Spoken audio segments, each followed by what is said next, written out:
Hello everyone, welcome back to my channel. In this video, I'll show you how to convert decimal to binary.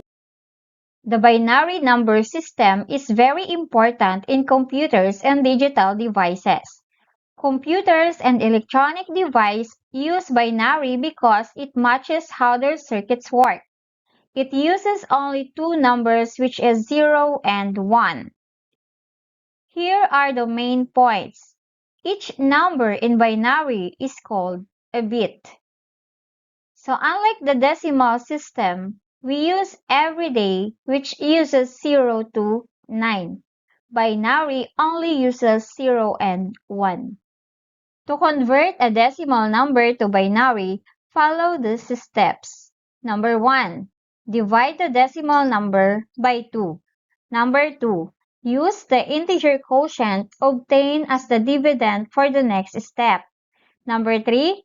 Continue dividing until the quotient becomes 0.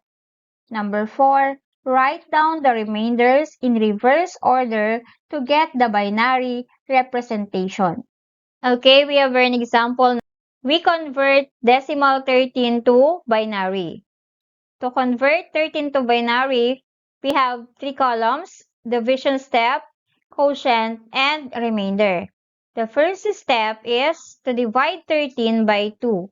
We have 13 divided by 2 equals 6.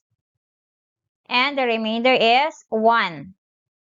Next, step number 2 is to divide 6 by 2. So 6 divided by 2 equals 3. And we have no remainder. So we have 0. Step number 3, divide 3 by 2. Okay, so we have 3 divided by 2. The quotient is 1 and we have remainder 1. The next step is step number 4, divide 1 by 2. So we have 1 divided by 2 equals 0.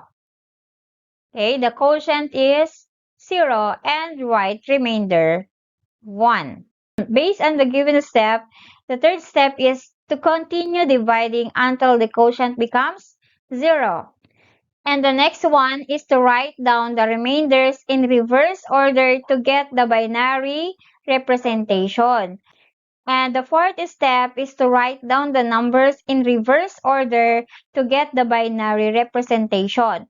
Therefore, 13 in binary is 1101. Okay, now let's continue. We have bit in binary. A single binary digit is called a bit. Example, 10111. It is a 5-bit binary number. Okay, we count 1, 2, 3, 4, 5. Next, 100. 100 is a 3-bit binary number. We count 1, 2, 3. Next example, we have 100101. It is a 6-bit binary number. We count 1, 2, 3, 4, 5, 6. Okay, so that's all for now and thank you for watching. So please don't forget to like, share, and subscribe. Thank you.